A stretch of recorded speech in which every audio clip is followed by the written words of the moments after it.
On February 24, 1875, the Leas family embarked on a journey that would forever alter the course of their lives. As they set off toward Sacramento, California, a sprawling city brimming with promise, the air was thick with both excitement and apprehension. Van Leas, the family patriarch, was a towering figure at 6 feet 8 inches. His broad shoulders burdened not just by the weight of his physical stature, but also by the responsibilities that loomed before him. With short hair framing his rugged face, adorned by a thick mustache and a full beard, he often found solace in the quiet rhythm of guiding the horse-drawn wagon. For long stretches, he would drive in silence, the soft clap of hooves on the dirt road the only sound accompanying his thoughts. As the sun dipped behind the horizon, casting golden hues across the landscape, Van's mind drifted back to the day he met Laura, his beloved wife. It was in the bustling market square of their small town back in 1855. He was just 28 and she was a vibrant 21. The encounter was simple yet unforgettable, both reaching for the same ripe red apple, their hands brushed, and in that fleeting moment their eyes locked. Laura's cheeks flushed crimson, while Van felt a rush of warmth spread through him. He smiled, a genuine grin that seemed to hold the promise of something beautiful. Their courtship was a slow dance, moving at the pace of molasses. Every stolen glance, every shared laugh in the market square deepened their bond. After 24 weeks of gentle courtship, they became engaged, and by that spring, they exchanged vows in a modest ceremony filled with heartfelt sincerity. As he drove the wagon, Van's thoughts roamed from those happy memories to the challenges ahead. He often found himself wondering if he was making the right choice for his family. Would they find the prosperity they sought? Would the hardships of the journey be worth the eventual reward? In the second wagon, Laura kept the children entertained, her laughter mingling with their voices. Lee, age 10, often took charge, while Debbie, age 8, and Rosanna, age 6, chimed in with their playful banter. George, age 4, would giggle at their antics, and Robert, just 2, would clap his hands in delight. "Do you think we'll see mountains today?" Lee asked, her eyes wide with wonder. "I hope so," Debbie replied, bouncing with excitement. "Maybe we'll even see a bear." "Bears are scary," Rosanna said, her voice soft but firm, "but I'd like to see one from far away." "Maybe they'll be friendly," George chimed in, his imagination running wild. "Like in the stories." Their laughter echoed through the air, and Laura felt a swell of pride and love for her children. Each conversation, each giggle, was a reminder of the joy they sought to preserve despite the unknown challenges ahead. Van, hearing their voices drift back to him, felt a warmth spread through his heart. His children's laughter was a balm for his worries. He couldn't help but smile, even as the dust from the trail settled on his boots and the weight of his responsibilities loomed large. As the days turned into weeks, they faced the harsh realities of the trail, the scorching sun, the biting cold at night, and the occasional illness. Yet the bond among the family grew stronger. On days when they encountered other families, the shared stories of dreams and struggles kindled a sense of community. One evening, while making camp, Van sat alone by the flickering firelight, lost in thought. He watched Laura as she tended to the children, her hands deftly preparing a simple meal. The sight of her, nurturing and steadfast, reminded him of the apple they had once fought over, each moment since then a testament to their love and partnership. As night fell and the stars began to twinkle, Van realized that while the journey was fraught with uncertainty, it was also filled with moments of profound beauty and connection. He was not just leading his family westward. He was cultivating their future 1 mile at a time, guided by the love they had nurtured since that fateful day in the market square. The horizon still beckoned, and with it, the dreams of a flourishing life in California. A few months into their arduous journey westward, the Leas family found themselves navigating the challenges of the trail when a shadow fell over their spirits. One crisp morning, as the sun cast a golden glow over the landscape, George, the spirited 4-year-old, began to show signs of illness. His laughter, which had once filled the air with joy, faded, replaced by a listless gaze that tugged at Laura's heart. As the family made their way along the rugged path, Laura decided to take matters into her own hands. She had crafted a small horn from a piece of wood, a makeshift instrument she learned to fashion during their travels. With a deep breath, she blew into it, sending a clear, sharp sound cutting through the stillness of the morning. Vans, who had been guiding the lead wagon, heard the call and immediately brought the horses to a halt. He dismounted and hurriedly made his way to the second wagon, his heart pounding with concern. "Laura," he called, his voice a mix of urgency and worry as he approached. "George is sick," Laura replied, her brow furrowed. She stepped aside, allowing Van to climb into the wagon. As he reached the back, he found George lying on a makeshift bed of blankets, his cheeks flushed and his forehead burning with fever. Despite the cool air of the morning, the boy was drenched in sweat, his small body writhing restlessly. "Poor lad," Van murmured, reaching out to feel George's forehead, the heat radiating from him alarming. "What can we do?" Laura quickly ran through the remedies she had learned from her own mother. "We need to keep him cool," she said, her voice steady despite the worry gnawing at her insides. She rummaged through their supplies, pulling out a cloth and a basin of water they had filled earlier in the day. With careful hands, she soaked the cloth and placed it on George's forehead, whispering soothing words to him. "You're going to be all right, sweetheart. Just rest," she cooed, brushing his damp hair away from his face. For the next 2 days they made camp, creating a makeshift home as they waited out the fever. Laura stayed close to George, administering her remedies: warm broth made from their dwindling supplies, ginger tea to soothe his stomach, and cool cloths to reduce his fever. Van kept a watchful eye, gathering firewood and ensuring the camp was secure, but his heart was heavy with concern. On the second day, as dawn broke and painted the sky with hues of pink and orange, Laura noticed a change. George's restless movements had quieted, and when she felt his forehead again, the heat had diminished. "Van," she exclaimed, her eyes shining with hope.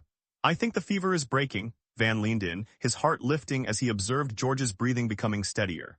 They spent the day nurturing him back to health, encouraging him to sip on the broth and rest. The children, worried about their brother, peered into the wagon, whispering words of encouragement and sharing stories to lift George's spirits. By the third day, as the sun rose high in the sky, George's cheeks had regained some color, and a glimmer of mischief returned to his eyes.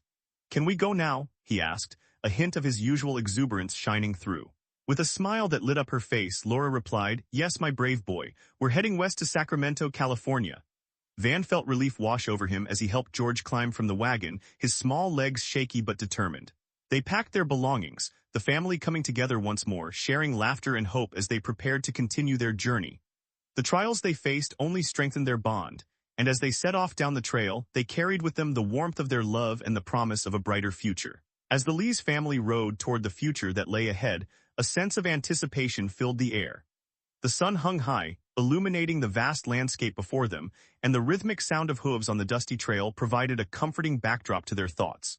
Van decided to stop at a trading post, a humble establishment nestled along the trail. The wooden structure, weathered by the elements, exuded a rustic charm. Inside, the scent of dried herbs and cured meats mingled with the earthy aroma of flour. Van exchanged some of their precious flour and salt pork for much-needed medicines and fresh eggs, vital for their family's nutrition. After nearly a month of stops at trading posts and enduring the trials of the trail, they finally crossed into California. However, the journey was far from over. They still had about 600 miles to go, roughly a week's ride ahead of them. That evening, as dusk settled, they encountered another family on the trail. The O'Neills, hailing from Ireland, were also headed to Sacramento to start anew. The family consisted of 3 boys, Jack, age 16, Jason, age 14, and Patrick, age 13, and 2 girls, Crystal, age 11, and Barbara, age 10. The O'Neills' bright laughter and spirited conversations contrasted sharply with the fatigue that had settled over the Leas family during their travels. After a week of traveling together, the bond between the two families deepened. The O'Neills insisted on buying land next to the Leas family, believing that together they could cultivate a brighter future. Van and Henry O'Neill made their way to the land office, their hearts racing with excitement. Inside, the land officer, an elderly man with spectacles perched on his nose, sat back in his chair, surveying the 2 men with a bemused expression. "This is the first time I've seen 2 families that have never met, wanting to purchase land next to each other," he remarked, a hint of disbelief in his tone. "How far from town?" they both replied simultaneously, "As far as possible," causing them to burst into laughter, the sound echoing warmly in the small room. "All right then," the officer said, rifling through papers. "Here are 2 claims next to each other. They're about 30 miles out from town, but that works, I suppose." Both men nodded enthusiastically. The officer continued, "The land will be $14 each." He gestured toward a series of documents. "Sign your name here, print your name here, and date it here." Van signed his name with a flourish, and Henry followed suit, mirroring the officer's instructions precisely. They handed over coins, small dollars, for the 160 acres they would soon call home. As they exited the office, slips of paper in hand, they felt a surge of hope and anticipation. The officer reminded them, "You have 5 years to build and maintain your claim. At least a cabin of 14 feet by 12 feet, a well, and a garden or crops. After that, a land inspector will come to assess your progress before you receive the deed." With their claims secured, both families and their 3 wagons set out toward the far end of Sacramento, eager to begin their new lives. Over the next days, which turned into weeks, the Leas and O'Neill families worked side by side, their camaraderie blossoming. Together, they cut wood, debarked logs, and framed cabins. The women searched for water, while the older boys from the O'Neill family plowed the ground with their horses, preparing the earth for planting. The women tended to gardens filled with tomatoes, radishes, turnips, potatoes, cabbage, and carrots, working tirelessly to provide sustenance for their families. Meanwhile, the younger children, George, Robert, Crystal, and Barbara, played gleefully, chasing each other and fluttering after butterflies while the sun danced across the sky. As night fell, the families gathered around a campfire, the flames flickering and casting a warm glow. The women cooked dinner, the savory scent of beans and roasted meats wafting through the air, while the men settled down with their pipes, sharing stories and laughter. Van broke the silence first, turning to Henry. "So what brought you all the way out to California?" he asked, genuinely curious. Henry leaned back, exhaling a puff of smoke. "A new start, there was no work back home. We traveled by boat from Ireland to the New World and then by wagon with some essentials, food, medicine, blankets. We heard about the Homestead Act and that's what brought us west." Van nodded thoughtfully. "I've never been to Ireland," he said. "It's a beautiful country," Henry replied, nostalgia tinging his voice. Van continued, "And what about you? What brought you to California?" "Basically the same thing, no work. My parents just died and I didn't want to stay. I sold the house and we moved out here to start fresh." Henry's expression turned somber. "I buried my parents too. Typhoid fever took them both in just 3 days." "Damn," Van said softly. "I'm sorry to hear that." Henry nodded, understanding the weight of loss. "Sometimes you just gotta go," he said. "What happened to your parents?" "Typhoid fever, but it took my mother longer than my father, about a year apart," Van replied, a shadow crossing his face. "So how long have you and your wife been together?" Henry asked, shifting the conversation to lighter topics. Meanwhile, Laura Leas sat next to Mrs. O'Neill, sharing her own stories and laughter, the warmth of their budding friendship providing a sense of comfort amidst the challenges they faced. Together, they envisioned a future filled with possibility, surrounded by new friends as they carved out their lives in this new land. As the days unfolded, the homesteads of the Leas and the O'Neills, though not adjacent, faced each other across the dusty expanse of their shared land.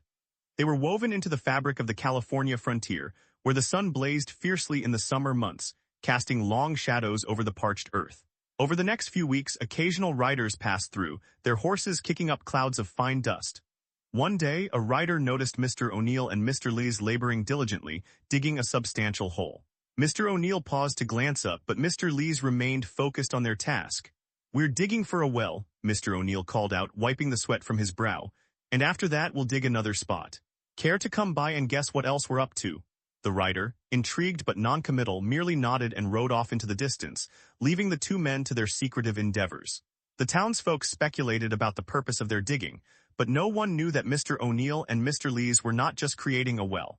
They were laying the foundation for a much-needed pool.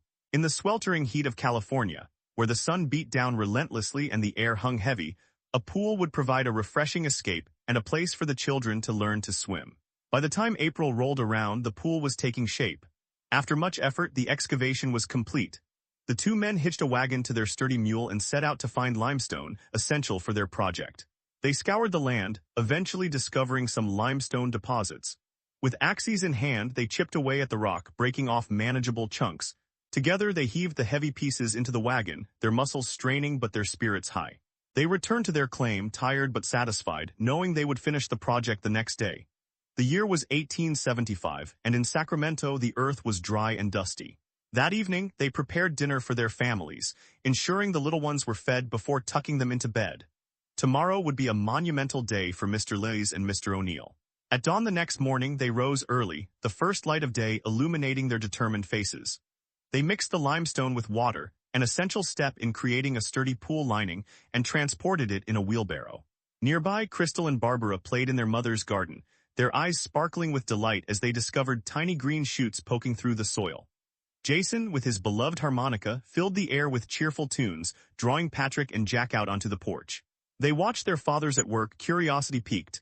George wandered over to the digging site, eyes wide with anticipation.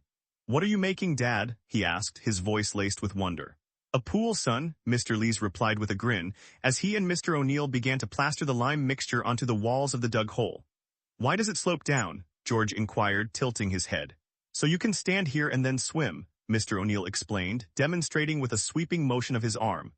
"I don't know how to swim," George exclaimed, just as Crystal and Barbara skipped over hand in hand, their laughter ringing out like music. "Hi, Georgie," they chorused before dashing away in glee. By nightfall, the two men had managed to cover half of the pool with the lime mixture. The next morning, they were eager to see the progress. To their delight, it looked just as they had envisioned. Mr. Leas announced his intention to head into town to find a hose that would allow them to fill the pool with water. Hours later, he returned with several lengths of black rubber hose used for water pumps, a rarity in those days. He set to work connecting them, his brow furrowed in concentration as he devised a method to create one long, functional hose. In the following days, the lime dried completely, solidifying their creation. They carefully hooked the hose to a pump that was connected to a newly dug ditch from the well, their excitement palpable. Soon, water began to flow into the pool, which measured a modest 12 by 14 feet, complete with steps leading into the inviting water. By mid-May, the two men, clad only in swim trunks and with their pale skin practically glowing in the sunlight, stood at the edge of their creation. They exchanged grins, knowing how refreshing the water would be after their labor. With a synchronized count, they ran, jumped, and fell into the cool depths, sending splashes flying and laughter echoing across the homestead. The kids, drawn by the commotion, rushed to the pool's edge in awe. Mr. O'Neill and Mr. Leas demonstrated swimming techniques, showing the older children how to float and paddle, while the younger ones learned to kick their feet and splash their hands in unison.